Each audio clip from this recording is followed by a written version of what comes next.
ಪ್ರಹ್ಲಾದರಾಜರನ್ನು ಲಕ್ಷ್ಮೀದೇವಿ ಬ್ರಹ್ಮಾದಿ ದೇವತೆಗಳು ಕಳಿಸಿದ್ದಾರೆ. ಆಗ ಪ್ರಹ್ಲಾದರಾಜರು ಭಗವಂತನ ಬಳಿಗೆ ಬಂದು, ಉಗ್ರ ನರಸಿಂಹನ ಬಳಿಗೆ ಬಂದು ಭಯವಿಲ್ಲದೇನೆ ಸಾಷ್ಟಾಂಗ ನಮಸ್ಕಾರವನ್ನು ಮಾಡಿ ಹತ್ತಿರದಲ್ಲಿ ನಿಂತಿದ್ದಾರೆ. ಅಷ್ಟು ಉಗ್ರವಾಗಿರುವ ಆ ರೂಪವನ್ನು ಕಂಡು ಎಲ್ಲರೂ ಹೆದರ್ತಾ ಇದ್ದರೆ, ಬಾಲಕ ಪ್ರಹ್ಲಾದ ಮಾತ್ರ ಯಾವುದೇ ಹೆದರಿಕೆ ಇಲ್ಲದೇನೆ ಹತ್ತಿರ ಬಂದು ನಮಸ್ಕಾರವನ್ನು ಮಾಡಿ ಕೈ ಜೋಡಿಸಿಕೊಂಡು ನಿಂತಿದ್ದಾನೆ. ಪುಟ್ಟ ಬಾಲಕವನ್ನು ನೋಡುವಾಗಲೇ ಆನಂದ ಆಗತ್ತೆ. 5 ವರ್ಷದ ಬಾಲಕ, ಅದರಲ್ಲಿ ಆ ದಿಟ್ಟತನ, ಆ ಧೈರ್ಯ, ಆ ನರಸಿಂಹನಲ್ಲಿರುವ ಅಚಲವಾಗಿರುವ ಭಕ್ತಿ, ಅದನ್ನು ಕಂಡು ಆ ಪರಮಾತ್ಮ ಬಹಳವಾಗಿ ಸಂತೋಷವನ್ನು ಪಡ್ತಾ ಅವನ ಮೈಯನ್ನೆಲ್ಲ ಸವರತಾ ಅವನ ತಲೆಯ ಮೇಲೆ ಕೈಯನ್ನು ಇಟ್ಟು ಅನುಗ್ರಹವನ್ನು ಮಾಡ್ತಾ ಇದ್ದಾನೆ. ನರಸಿಂಹನ ಕರಸ್ಪರ್ಶ ಆಗ್ತಾ ಇದ್ದ ಹಾಗೆ ಪ್ರಹ್ಲಾದನ ಬಾಯಿಯಿಂದ ಒಂದು ಅದ್ಭುತವಾದ ಸ್ತುತಿ ಹೊರಬಂದಿದೆ. ಭಗವಂತನನ್ನು ಕೊಂಡಾಡ್ತಾ ಇದ್ದಾನೆ. ಭಕ್ತಿಯನ್ನು ಹೊರತುಪಡಿಸಿ ಯಾವುದರಿಂದಲೂ ನಿನ್ನನ್ನು ಮೆಚ್ಚಿಸಲಿಕ್ಕೆ ಸಾಧ್ಯ ಇಲ್ಲ. ಭಕ್ತ ಅವನು ಎಲ್ಲೇ ಇದ್ದರೂ ನೀನು ಅನುಗ್ರಹವನ್ನು ಮಾಡ್ತಿ. ಇವತ್ತು ನನ್ನಲ್ಲಿ ಏನಿದೆ, ನಾನು ಅಸುರ ಕುಲದಲ್ಲಿ ಹುಟ್ಟಿ ಬಂದಂಥವನು, ಆದರೂ ಅದು ಯಾವುದನ್ನು ನೋಡಲಿಲ್ಲ ನೀನು. ಅಸುರ ಕುಲದಲ್ಲಿ ಹುಟ್ಟಿ ಬಂದಿದ್ದೇನೆ, ಶತ್ರುವಾಗಿರುವ ಹಿರಣ್ಯಕಶಿಪುವಿನ ಮಗನಾಗಿದ್ದೇನೆ, ಯಾವುದನ್ನೂ ನೋಡದೇನೆ ನನ್ನ ಮೇಲೆ ಪರಮ ಕರುಣೆಯನ್ನು ತೋರಿಸ್ತಾ ಇದ್ದಿ ಅಂತಂದರೆ ನಿನ್ನ ಆ ಕರುಣೆ, ನಿನ್ನ ಆ ಔದಾರ್ಯ ಎಂಥದ್ದು ಅಂತ ಆ ಪ್ರಹ್ಲಾದ ಕೊಂಡಾಡ್ತಾ ಇದ್ದಾನೆ. ನಿನ್ನ ಆರಾಧನೆಯನ್ನು ಭಕ್ತರಾದವರು ಮಾಡ್ತಾರೆ. ಭಕ್ತರಾದವರು ನಿನ್ನ ಆರಾಧನೆಯನ್ನು ಮಾಡಿದರೆ ಅದನ್ನು ನೀನು ಸ್ವೀಕಾರ ಮಾಡ್ತೀಯ. ಯಾಕೆ? ಅದರಿಂದ ನಿನಗೇನೋ ಅಪೇಕ್ಷೆ ಇದೆ ಅಂತ ಅನ್ನುವ ದೃಷ್ಟಿಯಿಂದ ಅಲ್ಲ, ಮತ್ತಿನ್ನೇನು ಅವರಿಗೆ ಅನುಗ್ರಹ ಮಾಡಬೇಕು ಅನ್ನೋ ದೃಷ್ಟಿಯಿಂದ, ಅವರ ಮೇಲಿನ ಕಾರುಣ್ಯದಿಂದ ನೀನು ಸ್ವೀಕಾರ ಮಾಡ್ತಾ ಇದ್ದೀಯ. ನೀನು ಪರಿಪೂರ್ಣನಾಗಿದ್ದೀಯ, ನಿನಗೆ ಯಾರಿಂದಲೂ ಏನೂ ಆಗಬೇಕಾಗಿಲ್ಲ. ಆದರೆ ಭಕ್ತರಿಗೆ ಅನುಗ್ರಹ ಆಗಲಿ ಅಂತನ್ನೋ ದೃಷ್ಟಿಯಿಂದ ನೀನು ಅವರು ನೀಡಿರುವ ಎಲ್ಲವನ್ನೂ ಕೂಡ ಸ್ವೀಕಾರ ಮಾಡ್ತಾ ಇದ್ದೀಯ ಅಂತ ಪರಮಾತ್ಮನ ಮಹಿಮೆಯನ್ನು ನಿರೂಪಣೆ ಮಾಡ್ತಾ, ಇಂತಹ ನಿನ್ನ ಕರುಣೆ, ನಿನ್ನ ಔದಾರ್ಯ, ನಿನ್ನ ಪರಾಕ್ರಮ, ಒಂದೊಂದು ಮಹಿಮೆಯನ್ನು ನಾನು ವರ್ಣನೆ ಮಾಡಲಿಕ್ಕೆ ಸಾಧ್ಯ ಇಲ್ಲ. ನಾನು ವರ್ಣನೆ ಮಾಡ್ತೇನೆ ಅಂದರೆ ಏನನ್ನು ಹೇಳಲಿಕ್ಕೆ ಸಾಧ್ಯ? ತಸ್ಮಾದಹಂ ವಿಗತ ವಿಕ್ಲವ ಈಶ್ವರಸ್ಯ ಸರ್ವಾತ್ಮನಾ ನಹಿ ಗೃಣಾಮಿ ಯಥಾ ಮನೀಷಂ ನೀಚೋಜಯ ಗುಣವಿಸರ್ಗಮನುಪ್ರವಿಷ್ಟಃ ಪೂಯೇತ ಏನ ಹಿ ಪುಮಾನ್ ಅನುವರ್ಣಿತೇನ. ಪರಿಪೂರ್ಣವಾಗಿ ನಿನ್ನ ಮಹಿಮೆಯನ್ನು ಬ್ರಹ್ಮಾದಿ ದೇವತೆಗಳು ಕೊಂಡಾಡಲಿಕ್ಕೆ ಸಾಧ್ಯ ಇಲ್ಲ ಅನ್ನೋದನ್ನು ನಾವು ನೋಡಿದ್ದೇವೆ. ಹೀಗಿರುವಾಗ ನಾನು ಅಲ್ಪನಾಗಿರುವಂಥವನು, ಬಾಲಕನಾದವನು, ನಿನ್ನ ಮಹಿಮೆಯನ್ನು ಏನು ತಾನೇ ಕೊಂಡಾಡಲಿಕ್ಕೆ ಸಾಧ್ಯ? ಹಾಗೆ ಅಂತ ನಾನು ಸುಮ್ಮನೆ ಇರೋದಿಲ್ಲ, ನಿನ್ನ ಮಹಿಮೆಯನ್ನು ಹೇಳ್ತೇನೆ. ನಿನ್ನ ಮಹಿಮೆಯನ್ನು ಪೂರ್ತಿಯಾಗಿ ಹೇಳಲಿಕ್ಕೆ ಸಾಧ್ಯ ಇಲ್ಲ. ನಾನು ಅತ್ಯಂತ ಅಲ್ಪನಾದವ, ಅದರಲ್ಲಿಯೂ ಕೂಡ ಪ್ರಕೃತಿಯ ಬಂಧನಕ್ಕೆ ಒಳಗಾದವ. ಬಂಧನಕ್ಕೆ ಒಳಗಾಗಿರೋದರಿಂದ ಆ ರಜೋಗುಣ ತಮೋಗುಣ ಅದೆಲ್ಲದರ ಮೇಲನ ಆದದ್ದರಿಂದಾಗಿ ಸಂಪೂರ್ಣವಾಗಿ ನನ್ನ ಯೋಗ್ಯತೆಗೆ ಅನುಗುಣವಾಗಿಯೂ ಸ್ತೋತ್ರ ಮಾಡಲಿಕ್ಕೆ ಸಾಧ್ಯ ಇಲ್ಲ. ಹಾಗಿರುವಾಗ ನಾನು ನಿನ್ನ ಮಹಿಮೆಯನ್ನು ಎಷ್ಟು ಅಂತ ಹೇಳಲಿಕ್ಕೆ ಸಾಧ್ಯ? ಬಹಳ ಸ್ವಲ್ಪನೇ ಹೇಳಲಿಕ್ಕೆ ಸಾಧ್ಯ. ಹಾಗೆ ಅಂತ ಸುಮ್ಮನೆ ಇರೋದಿಲ್ಲ. ಆ ಎಷ್ಟು ಮಹಿಮೆಯನ್ನು ಹೇಳಲಿಕ್ಕೆ ಸಾಧ್ಯ ಇದೆಯೋ ಅಷ್ಟನ್ನು ಹೇಳ್ತೇನೆ ನಾನು ಅಂತ. ಯಾಕೆ ಅಂತಂದರೆ ನಿನ್ನ ಮಹಿಮೆಯನ್ನು ನಾನು ಕೊಂಡಾಡೋದ್ರಿಂದ ನನಗೆ ಶುದ್ಧಿ ಉಂಟಾಗ್ತಾ ಇದೆ, ಅಂತಃಕರಣ ನೈರ್ಮಲ್ಯ ಉಂಟಾಗ್ತಾ ಇದೆ. ಪೂಯೇತ ಏನ ಹಿ ಪುಮಾನ್ ಅನುವರ್ಣಿತೇನ. ಪರಮಾತ್ಮನ ಮಹಿಮೆಯನ್ನು ಕೊಂಡಾಡೋದ್ರಿಂದ ಪರಮಾತ್ಮನಿಗೇನು ಲಾಭ ಇಲ್ಲ. ನಾವೊಬ್ಬ ಅಧಿಕಾರಿಗಳನ್ನು ಕೊಂಡಾಡಿದರೆ, ಹೊಗಳಿದರೆ ಅಧಿಕಾರಿಗೆ ಸಂತೋಷ ಆಗತ್ತೆ, ಓ ನನ್ನನ್ನು ಹೊಗಳ್ತಾ ಇದ್ದಾನೆ ಅಂತ. ಆ ರೀತಿಯಲ್ಲಿ ಪರಮಾತ್ಮನಿಗೆ ನಾವು ಹೊಗಳೋದ್ರಿಂದ ಏನೋ ಒಂದು ಅಹಂಕಾರ ಬರೋದಾಗಲಿ ಅಥವಾ ವಿಚಿತ್ರವಾದ ಆನಂದ ಆಗೋದಾಗಲಿ ಆಗುವಂಥದ್ದಲ್ಲ. ನಮಗೆ ಅದರಿಂದ ಲಾಭ ಇದೆ. ಯಾವ ರೀತಿಯಾದ ಲಾಭ ಅಂತಂದರೆ ನಮ್ಮ ಅಂತಃಕರಣ ನಿರ್ಮಲ ಆಗ್ತಾ ಇದೆ. ಆದ್ದರಿಂದ ನಿನ್ನ ಮಹಿಮೆಯನ್ನು ನಾನು ಹೇಳ್ತೇನೆ. ನನಗೆ ಎಷ್ಟು ಗೊತ್ತಿದೆಯೋ ಅಷ್ಟನ್ನು ಹೇಳ್ತೇನೆ. ಸ್ವಲ್ಪ ಮಾತ್ರ ನನಗೆ ಗೊತ್ತಿರುವಂಥದ್ದು ಅಷ್ಟನ್ನೇ ನಿನ್ನ ಮಹಿಮೆಯನ್ನು ನಾನು ಹೇಳ್ತೇನೆ ಅಂತ ಪ್ರಹ್ಲಾದರಾಜರು ಹೇಳ್ತಾ ಇದ್ದಾರೆ.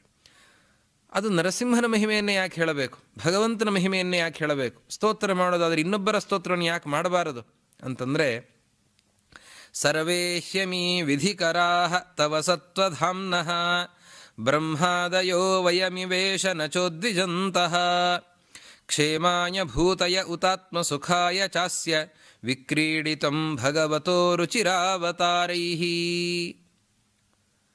ನೀನೊಬ್ಬನೇ ಸರ್ವತಂತ್ರ ಸ್ವತಂತ್ರನಾಗಿದ್ದೀಯ.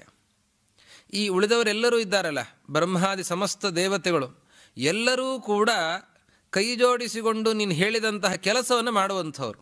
ಅವರೆಲ್ಲರೂ ನಿನ್ನ ಕಿಂಕರರಾಗಿದ್ದಾರೆ. ನೀನು ಮಾತ್ರ ಅವರಿಗೆಲ್ಲರಿಗೂ ಕೂಡ ಅಭಯಂಕರನಾಗಿ, ದುಷ್ಟರಿಗೆ ಭಯಂಕರನಾಗಿ, ಸಜ್ಜನರಿಗೆ ಅಭಯಂಕರನಾಗಿ ನೀನು ಇದ್ದೀಯ. ಆದ್ದರಿಂದ ನಿನ್ನ ಮಹಿಮೆಯನ್ನು ವರ್ಣನೆ ಮಾಡುತ್ತೇನೆ ಹೊರತಾಗಿ ಉಳಿದವರನ್ನು ನಾನು ಸ್ತೋತ್ರ ಮಾಡಲಿಕ್ಕೆ ನಿಂತಿದ್ದಲ್ಲ ಅಂತ ಪ್ರಹ್ಲಾದ ಹೇಳ್ತಾ ಇದ್ದಾನೆ. ನಿನ್ನ ಮೇಲಿನ ಭಕ್ತಿಯಿಂದ ಅವರು ಈ ಕಾರ್ಯಗಳನ್ನೆಲ್ಲವನ್ನು ಮಾಡುತ್ತಾರೆ. ಜಗತ್ತಿನ ಸೃಷ್ಟಿಯಾದ ವ್ಯಾಪಾರಗಳನ್ನು ಮಾಡಿ ಅಷ್ಟೆಲ್ಲ ವೈಭವಗಳನ್ನು ಹೊಂದಿದ್ದಾರೆ ಅಂತಂದರೆ ಅದೆಲ್ಲವೂ ಕೂಡ ನಿನ್ನ ಅನುಗ್ರಹದಿಂದ ಹೊರತಾಗಿ ಅವರಿಗೆ ಸ್ವಾತಂತ್ರ್ಯ ಇಲ್ಲ. ಅವರು ಇದನ್ನೆಲ್ಲವನ್ನು ಮಾಡ್ತಾರೆ, ತಮ್ಮ ರಕ್ಷಣೆಯ ಹೊಣೆಗಾರಿಕೆಯೂ ಕೂಡ ಅವರಿಗಿಲ್ಲ. ಯಾಕೆ ಅಂತಂದರೆ ನಿನ್ನ ಅನುಗ್ರಹ ಅವರಿಗಿದೆ ಅಂತನೋ ವಿಶ್ವಾಸ ಇದೆ.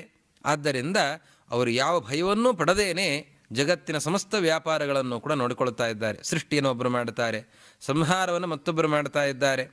ಒಬ್ಬರು ಮಳೆಯನ್ನು ಸುರಿಸ್ತಾ ಇದ್ದಾರೆ, ಇನ್ನೊಬ್ಬರು ಗಾಳಿಯನ್ನು ಬೀಸ್ತಾ ಇದ್ದಾರೆ, ಇನ್ನೊಬ್ಬರು ಬೆಳಕನ್ನು ಚೆಲ್ಲುತ್ತಾ ಇದ್ದಾರೆ. ಹೀಗೆ ಎಲ್ಲ ದೇವತೆಗಳು ಕೂಡ ಆಯಾಯ ವ್ಯಾಪಾರಗಳನ್ನು ಮಾಡ್ತಾ ಇದ್ದಾರೆ. ಯಾವ ಭಯ ಇಲ್ಲದೇನೆ ವ್ಯಾಪಾರವನ್ನು ಮಾಡ್ತಾ ಇದ್ದಾರೆ. ಯಾಕೆ ಅಂತಂದರೆ ನಿನ್ನ ಆದೇಶವನ್ನು ಪಾಲಿಸ್ತಾ ಇದ್ದಾರೆ, ನಿನ್ನ ಕಿಂಕರರಾಗಿದ್ದಾರೆ. ಆದ್ದರಿಂದ ನಿನ್ನಿಂದ ಅನುಗ್ರಹೀತರಾಗಿದ್ದಾರೆ. ನಿನ್ನ ರಕ್ಷಣೆ ಅವರಿಗಿದೆ, ನೀನು ನೀಡಿರುವ ಬಲ ಅವರಿಗಿದೆ. ಆದ್ದರಿಂದ ಈ ಎಲ್ಲ ಕಾರ್ಯಗಳನ್ನು ನಿರ್ಭೀತರಾಗಿ ಮಾಡ್ತಾ ಇದ್ದಾರೆ. ಪರಮಾತ್ಮ ನೀನು ಪರಿಪೂರ್ಣನಾಗಿದ್ದಿ. ಹಾಗಾದರೆ ಭೂಮಿಯಲ್ಲಿ ಹಲವು ಬಾರಿ ಹುಟ್ಟಿ ಬಂದಿದ್ದೀಯಲ್ಲ, ಅವತಾರವನ್ನು ಮಾಡಿ ಬರ್ತಾ ಇದ್ದೀಯಲ್ಲ, ಮತ್ಸ್ಯನಾಗಿ ಬರ್ತಾ ಇದ್ದೀಯ, ಈಗ ನರಸಿಂಹನಾಗಿ ಬಂದಿದ್ದೀಯ. ಅದೇ ರೀತಿಯಲ್ಲಿ ಮತ್ತೆ ವಾಮನನಾಗ್ತೀಯ, ರಾಮನಾಗ್ತೀಯ, ಕೃಷ್ಣನಾಗ್ತೀಯ, ಹೀಗೆ ಹಲವು ರೂಪಗಳನ್ನು ಸ್ವೀಕಾರ ಮಾಡ್ತಾ ಇದ್ದೀಯ ಅಂತಂದರೆ ಇದರಿಂದ ನಿನಗೆ ಈ ಅವತಾರಗಳಿಂದಲೂ ನಿನಗೆ ಯಾವ ಲಾಭವೂ ಕೂಡ ಇಲ್ಲ. ಅವತಾರ ಯಾವುದಕ್ಕೆ ಅಂತಂದರೆ ಕ್ಷೇಮಾಯ, ಸಜ್ಜನರ ಕ್ಷೇಮಕ್ಕೋಸ್ಕರ, ಬ್ರಹ್ಮಾದಿ ಸಮಸ್ತ ಸಜ್ಜನರ ಕ್ಷೇಮಕ್ಕೋಸ್ಕರ ನಿನ್ನ ಅವತಾರ. ಲಕ್ಷ್ಮೀದೇವಿ ನಿನ್ನ ಮಹಿಮೆಯನ್ನು ಕೊಂಡಾಡಿ ಆನಂದವನ್ನು ಪಡ್ತಾ ಇದ್ದಾಳೆ. ನನ್ನ ಪತಿ ಹೀಗಿದ್ದಾನೆ, ನನ್ನ ಪತಿ ಇಂತಹ ಮಹಾಮಹಿಮೆಯನ್ನು ಉಳ್ಳವನಾಗಿದ್ದಾನೆ, ಜಗತ್ತಿನ ಈ ಎಲ್ಲ ವ್ಯಾಪಾರಗಳನ್ನೂ ಕೂಡ ನೋಡಿಕೊಳ್ತಾ ಇದ್ದಾನೆ. ಬ್ರಹ್ಮಾದಿ ದೇವತೆಗಳು ಅಸಮರ್ಥರಾದಾಗ ನನ್ನ ಪತಿಗೆ ಶರಣಾಗ್ತಾ ಇದ್ದಾರೆ. ಆ ನನ್ನ ಪತಿಯೇ ಸಮಸ್ತ ಲೋಕವನ್ನು ನೋಡಿಕೊಳ್ತಾ ಇದ್ದಾನೆ ಅಂತನ್ನುವ ಹೆಮ್ಮೆ ಲಕ್ಷ್ಮೀದೇವಿಗೆ ಉಂಟಾಗ್ತಾ ಇದೆ. ನಿನಗೇನು ಆಗುತ್ತೆ? ಬ್ರಹ್ಮಾದಿ ದೇವತೆಗಳಿಗೆ, ಇಂದ್ರಾದಿ ದೇವತೆಗಳಿಗೆ ಕ್ಷೇಮ ಉಂಟಾಯಿತು. ಇಂದ್ರದೇವರು ಸ್ಥಾನಭ್ರಷ್ಟರಾಗಿದ್ದಾರೆ, ಅವರಿಗೆ ಮತ್ತೆ ಆ ಸ್ಥಾನ ಸಿಕ್ಕಿದೆ. ದೇವತೆಗಳಿಗೆ ಆಹುತಿ ಸಲ್ಲತಾ ಇಲ್ಲ. ಈಗ ನೀನು ಅವತಾರ ಮಾಡಿ ಆ ಹಿರಣ್ಯಕಶಿಪುವಿನ ಸಂಹಾರ ಮಾಡಿದ್ದರಿಂದ ದೇವತೆಗಳಿಗೆಲ್ಲ ಆಹುತಿ ಸಿಕ್ಕಿದೆ. ಬ್ರಹ್ಮಾದಿ ದೇವತೆಗಳಿಗೆ ಲಾಭ ಆಗಿದೆ, ಇಂದ್ರದೇವರಿಗೆ ಲಾಭ ಆಗಿದೆ, ಚಂದ್ರ, ಯಮ, ವರುಣ ಅವರೆಲ್ಲರಿಗೂ ಲಾಭ ಆಗಿದೆ. ಲಕ್ಷ್ಮೀದೇವಿ ಅವಳು ಹೆಮ್ಮೆಯನ್ನು ಪಡ್ತಾ ಇದ್ದಾಳೆ, ನನ್ನ ಪತಿ ಇಂತಹ ಕಾರ್ಯವನ್ನು ಮಾಡ್ತಾ ಇದ್ದಾನೆ ಅಂತ ಹೆಮ್ಮೆಯನ್ನು ಪಡ್ತಾ ಇದ್ದಾಳೆ, ಅವಳಿಗೆ ಅದೇ ಲಾಭ. ಪರಮಾತ್ಮನಿಗೇನು ಲಾಭ? ಹಾಗಾದರೆ ಈ ಅವತಾರಗಳಿಂದ ಉಳಿದವರಿಗೆಲ್ಲರಿಗೂ ಲಾಭ ಆಯಿತು. ಪರಮಾತ್ಮನಿಗೇನು ಲಾಭ ಅಂತಂದರೆ ಆತ್ಮಸುಖಾಯ, ಅವನಿಗೆ ಮತ್ತಿನ್ಯಾವ ಲಾಭವೂ ಕೂಡ ಇಲ್ಲ. ಅವನಿಗೆ ಸ್ವರೂಪಭೂತವಾದ ಆನಂದ ಅಷ್ಟೇ. ಅವನದೆಲ್ಲವೂ ಕೂಡ ಲೀಲೆ, ಅದೆಲ್ಲವೂ ಕೂಡ ಕ್ರೀಡೆ. ಆ ಕ್ರೀಡೆಯಿಂದ ಆನಂದವನ್ನು ಪಡ್ತಾ ಇದ್ದಾನೆ. ಮಕ್ಕಳು ಹೇಗೆ ಆಟ ಆಡಿ ಸಂತೋಷವನ್ನು ಪಡ್ತಾರೋ ಆ ರೀತಿಯಲ್ಲಿ ಪರಮಾತ್ಮ ಈ ಆಟಗಳನ್ನು ಆಡ್ತಾ, ಈ ಎಲ್ಲ ಅವತಾರಗಳಿಂದ ಈ ಲೀಲೆಗಳನ್ನು ತೋರಿಸ್ತಾ ಪರಮಾತ್ಮ ಆನಂದವನ್ನು ಅನುಭವಿಸ್ತಾ ಇದ್ದಾನೆ, ಸ್ವರೂಪ ಆನಂದವನ್ನು ಅನುಭವಿಸ್ತಾ ಇದ್ದಾನೆ. ಹೀಗೆ ನೀನು ಸಿಟ್ಟಿನಿಂದ ಅಥವಾ ಏನೋ ಭಯದಿಂದ ಬಂದವನಲ್ಲ. ನೀನು ಆನಂದವಾಗಿಯೇ ಬಂದಿದ್ದಿ, ಆನಂದವಾಗಿಯೇ ಈ ಕಾರ್ಯವನ್ನು ಮಾಡಿದ್ದಿ. ಹಿರಣ್ಯಕಶಿಪುವಿನ ಸಂಹಾರವನ್ನೂ ಕೂಡ ಮಾಡಿದ್ದಿ.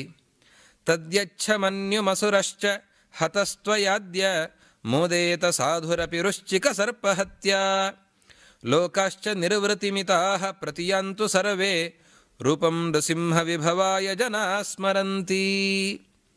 ಇಷ್ಟೆಲ್ಲ ಆದಮೇಲೆ ಮತ್ತಿನ್ಯಾಕೆ ಈ ಗಂಟು ಮುಖವನ್ನು ಹಾಕಿದ್ದೀಯ ಅಂತ ಕೇಳ್ತಾ ಇದ್ದಾನೆ ಬಾಲಕ ಪ್ರಹ್ಲಾದ. ಹುಬ್ಬು ಗಂಟು ಹಾಕಿ ಸಿಟ್ಟನ್ನು ತೋರಿಸ್ತಾ ಇದ್ದೀಯಲ್ಲ, ಸಿಟ್ಟನ್ನು ತೋರಿಸಿದ್ದಷ್ಟೇ, ವಾಸ್ತವವಾಗಿ ನಿನಗೆ ಯಾವ ಸಿಟ್ಟಿಲ್ಲ. ಹಿರಣ್ಯಕಶಿಪುವಿನ ಸಂಹಾರ ಮಾಡೋದಕ್ಕೆ ಸಿಟ್ಟು ಮಾಡಿಕೊಂಡು ಕಷ್ಟಪಟ್ಟು ಸಂಹಾರ ಮಾಡಬೇಕಾಗಿಲ್ಲ. ನೀನು ಆನಂದದಿಂದಲೇ ಈ ಎಲ್ಲ ಲೀಲೆಗಳನ್ನು ಮಾಡ್ತಾ ಇದ್ದೀಯ, ಇದನ್ನು ಕೇವಲ ವಿಡಂಬನೆ ಮಾತ್ರ, ಈ ಲೀಲೆಯನ್ನು ತೋರಿಸ್ತಾ ಇದ್ದೀಯ. ಅಂಥವನು ನೀನು ಹೀಗೆ ಹುಬ್ಬುಗಂಟು ಹಾಕಿ ಈ ಹಿರಣ್ಯಕಶಿಪುವಿನ ಸಂಹಾರವನ್ನು ಮಾಡಿದ್ದೀಯ. ಇನ್ನೂ ಕೂಡ ಹುಬ್ಬುಗಂಟು ಹಾಕಿ ಹಾಗೇ ಸಿಟ್ಟಿನ ಮೂರ್ತಿಯಲ್ಲೇ ಇದ್ದಿ, ಯಾಕಿದ್ದಿ ಹಾಗೆ ಅಂತ ಕೇಳ್ತಾ ಇದ್ದಾನೆ ಪ್ರಹ್ಲಾದ. ಶಾಂತನಾಗು ನರಸಿಂಹ, ಈ ಉಗ್ರ ರೂಪವನ್ನು ಶಮನಗೊಳಿಸು, ಶಾಂತನಾಗು, ಶಾಂತ ನರಸಿಂಹನಾಗು ಅಂತನ್ನೋ ಪ್ರಾರ್ಥನೆಯನ್ನು ಮಾಡ್ತಾ ಇದ್ದಾನೆ. ಹಿರಣ್ಯಕಶಿಪುವನ್ನು ಕೊಂದು ಹಾಕಿದ್ದೀಯ. ಒಬ್ಬ ಸಜ್ಜನನಿಗೆ ಸರ್ಪ ಬಂದು 4-6 ಜನರನ್ನು ತೊಂದರೆ ಕೊಡ್ತಾ ಇದೆ ಅಂತಂದರೆ, ಆ ಚೇಳೋ ಸರ್ಪವೋ ಅಂಥದ್ದಿದೆ ಅಂತಂದರೆ ಅದನ್ನು ಯಾರೋ ಒಬ್ಬರು ಬಂದು ಅದನ್ನು ಹೊಡೆದು ಹಾಕಿದ್ದಾರೆ, ಅದರಿಂದ ತೊಂದರೆ ಆಗದಂತೆ ಮಾಡಿದ್ದಾರೆ ಅಂತಂದರೆ ಸಜ್ಜನ ಸಂತೋಷ ಪಡ್ತಾನೆ. ಇನ್ನು ಸಜ್ಜನರಿಗೆ, ಅನೇಕ ಜನರಿಗೆ ತೊಂದರೆ ಆಗೋದಿಲ್ಲ ಅಂತ ಸಜ್ಜನ ನಿಟ್ಟುಸಿರನ್ನು ಬಿಟ್ಟು ಸಂತೋಷವನ್ನು ಪಡ್ತಾನೆ. ಹಿರಣ್ಯಕಶಿಪುವಿನ ಸಂಹಾರ ಆಗುವ ತನಕ ಸಿಟ್ಟು ಸರಿ, ಈಗ ಹಿರಣ್ಯಕಶಿಪುವಿನ ಸಂಹಾರವೂ ಆಗಿದೆ, ಇನ್ಯಾಕೆ ಈ ಸಿಟ್ಟು ಅಂತ ಕೇಳ್ತಾ ಇದ್ದಾನೆ. ಈ ಮಾತನ್ನು ಪ್ರಹ್ಲಾದ ಹೇಳೋದನ್ನು ನೋಡಿದರೆ ನಮಗನಿಸುತ್ತೆ ಪ್ರಹ್ಲಾದ ಎಷ್ಟು ನಿರ್ಲಿಪ್ತನಾಗಿದ್ದ ಅಂತ. ತಂದೆಯನ್ನೇ ನರಸಿಂಹ ಕೊಂದು ಹಾಕಿದ್ದಾನೆ. ತಂದೆಯನ್ನು ಕೊಂದು ಹಾಕಿದರೆ ಆ ನರಸಿಂಹನ ಮೇಲೆ ಸಿಟ್ಟು ಬರಬೇಕಿತ್ತು ಪ್ರಹ್ಲಾದನಿಗೆ. ಯಾರಿಗಾದರೂ ಅಪ್ಪ ಮಕ್ಕಳಿಗೆ ಅಥವಾ ಅಣ್ಣ ತಮ್ಮಂದರಿಗೆ ಕೆಲವು ಸಂದರ್ಭಗಳಲ್ಲಿ ಸಿಟ್ಟಿರುತ್ತದೆ. ಸಿಟ್ಟಿದ್ದರೂ ಕೂಡ ಅದು ತಾತ್ಕಾಲಿಕವಾಗಿರುತ್ತದೆ. ಮುಂದೆ ಅವರ ವಿಯೋಗ ಉಂಟಾದರೆ ಸಿಟ್ಟೆಲ್ಲ ಹೋಗಿರತ್ತೆ. ತಂದೆಯನ್ನು ನರಸಿಂಹ ಕೊಂದಿದ್ದಾನೆ ಅಂತಂದರೆ ನರಸಿಂಹನ ಮೇಲೆ ಸಿಟ್ಟು ಬರಬೇಕಿತ್ತು ಪ್ರಹ್ಲಾದನಿಗೆ. ಅದರ ವಿಪರೀತವಾಗಿ ಪ್ರಹ್ಲಾದನಿಗೆ ಎಂತಹ ಭಕ್ತಿ ಅಂತಂದರೆ ನರಸಿಂಹನ ಮೇಲೆ. ನರಸಿಂಹ ಹೇಳ್ತಾನೆ, ಹಾವು ಚೇಳನ್ನು ಹೊಡೆದು ಹಾಕಿದಂತೆ ದುಷ್ಟನಾಗಿ ಹಿರಣ್ಯಕಶಿಪುವನ್ನು ನೀನು ಹೊಡೆದು ಹಾಕಿದ್ದಿ, ಇನ್ಯಾಕೆ ಈ ಸಿಟ್ಟು ನಿನಗೆ ಅಂತ. ಅಂದರೆ ಹಿರಣ್ಯಕಶಿಪುವನ್ನು ಹೊಡೆದು ಹಾಕಿದ್ದರಿಂದ, ಸಂಹಾರ ಮಾಡಿದ್ದರಿಂದ ಪ್ರಹ್ಲಾದನಿಗೆ ಎಳ್ಳೆಷ್ಟೂ ಕೋಪ ಬರಲಿಲ್ಲ. ನರಸಿಂಹನಲ್ಲಿ ಕೋಪ ಬರಲಿಲ್ಲ, ಅಷ್ಟು ಮಾತ್ರ ಅಲ್ಲ, ಭಕ್ತಿ ಅತಿಶಯವೇ ಉಂಟಾಗಿದೆ ಅಂತಂದರೆ ಎಂತಹ ವ್ಯಕ್ತಿತ್ವ ಪ್ರಹ್ಲಾದನದ್ದು ಅನ್ನೋದನ್ನು ನಾವು ಗಮನಿಸಬಹುದು. ಪ್ರಹ್ಲಾದ ಇಷ್ಟಾಗಿ ಹಿರಣ್ಯಕಶಿಪುವಿನ ಜೊತೆಯಲ್ಲಿ ಇದ್ದಾಗ ಅವನು ಸಿಟ್ಟನ್ನು ತೋರಿಸಿಕೊಂಡವನಲ್ಲ. ಹಿರಣ್ಯಕಶಿಪು ಕರೆದಾಗೆಲ್ಲ ಸಾಷ್ಟಾಂಗ ನಮಸ್ಕಾರ ಮಾಡಿ ವಿಧೇಯನಾಗೇ ತಂದೆ ಮುಂದೆ ನಿಲ್ತಾ ಇದ್ದ. ಎಂದೂ ಕೂಡ ಹಿರಣ್ಯಕಶಿಪುವಿನ ವೈರವನ್ನು ಮಾಡಿದವನಲ್ಲ. ಆದರೆ ಪರಮಾತ್ಮ ಆ ಹಿರಣ್ಯಕಶಿಪುವನ್ನು ಕೊಂದಾಗ ಅವನು ಯಾವ ಕೋಪವನ್ನು ಕೂಡ ಮಾಡಿಕೊಂಡಿಲ್ಲ ಅಂತಂದರೆ ಎಂತಹ ವ್ಯಕ್ತಿತ್ವ ಪ್ರಹ್ಲಾದನದ್ದು, ಎಷ್ಟು ಪರಿಪಕ್ವವಾದಂತಹ ಸ್ಥಿತಿ ಪ್ರಹ್ಲಾದನದ್ದು ಅನ್ನೋದನ್ನು ನಾವಿಲ್ಲಿ ಗಮನಿಸಬಹುದಾಗಿದೆ.